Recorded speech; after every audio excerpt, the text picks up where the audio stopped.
I will always remember that day, a sharp contrast to the tranquil, predictable rhythm of my life.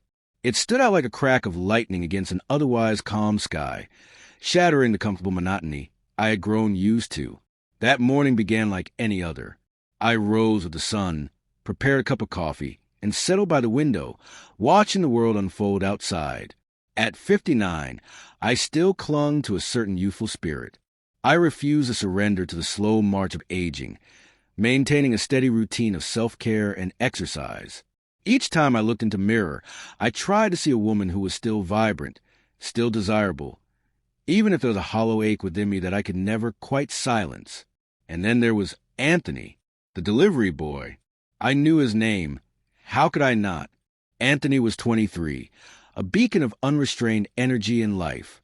There was something about him that stirred something long dormant inside me, an inexplicable warmth every time I saw him. Perhaps it was his unpolished charm or the effortless way he moved, but I found myself ordering packages I didn't need, books, home decor, even trivial knickknacks, just to hear the chime of the doorbell and see him standing there, his smile boyish, his gaze lingering a second too long. I scolded myself for these feelings. They were improper, ridiculous, but my heart betrayed me every time it raced to the sound of his motorbike pulling into my driveway. That day, however, changed everything. I was returned from the store when I saw Anthony down the street, delivering parcels. He rode past me on his bike, but suddenly, the screech of tires, he lost control. His motorbike skidded, and he hit the pavement hard. Anthony!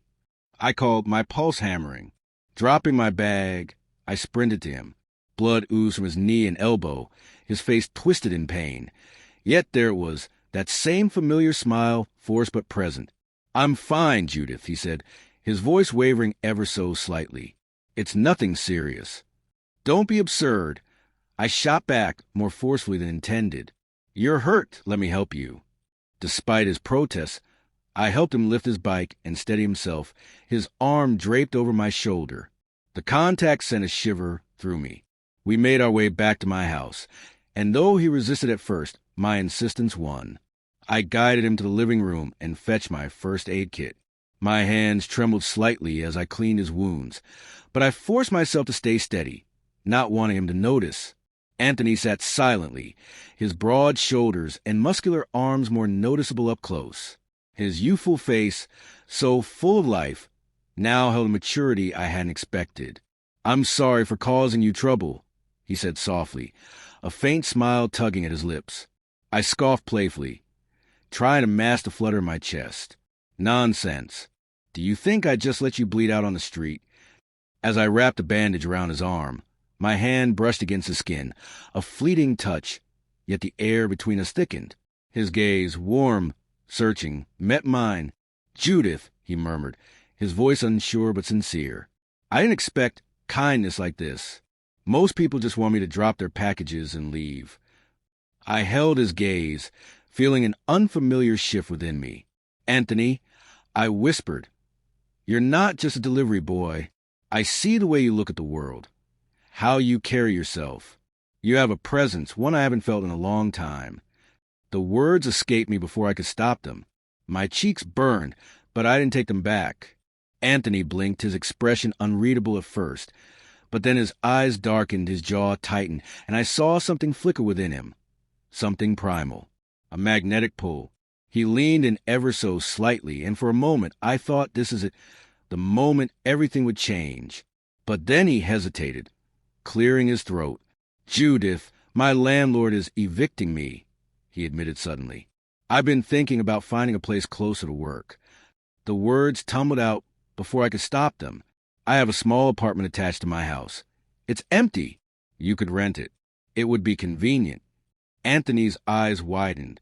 "Judith, that's too generous." "I've already made up my mind," I interrupted, more boldly than I intended. The silence between us crackled with unspoken tension. The next day, Anthony arrived with a moving truck and 2 friends. I watched from my window as he carried boxes, his muscles flexing beneath his T-shirt, the sun casting a golden hue on his skin. I felt a warm stir within me, a longing I hadn't felt in years. Later, after his friends left, Anthony stood at my door, alone. "Where are your friends?" I asked, struggling to steady my voice. "They had to go," he said softly. "It's just me now." The unspoken weight of those words settled between us. We shared dinner that night, just the two of us. A bottle of wine sat between us, and as we sipped, the conversation grew more intimate. Loneliness is suffocating at times. I admitted, I've spent most of my life taking care of others. I never realized how much time I've lost until now. Anthony's gaze softened. "Judith, you're remarkable," he said quietly. "You've kept yourself, your home, your spirit, so vibrant. It's unfair that someone like you should feel alone." The words struck a chord deep within me. Words I hadn't heard in years. Our eyes met again, the unspoken tension now a roaring flame. I don't know who leaned in first. Maybe it was him. Maybe it was me. But when our lips finally touched, it was electric. A kiss that ignited something long dormant inside me. I pulled away, breathless, shocked by my own actions. This isn't right. I whispered, my voice a tremor. But Anthony stepped closer, his hand gently resting on my waist. "Judith," he said softly, "do you really believe that?" I couldn't answer. All I knew was that, in that moment, my life, once so calm, so predictable, had unraveled completely. And I didn't want to stop it.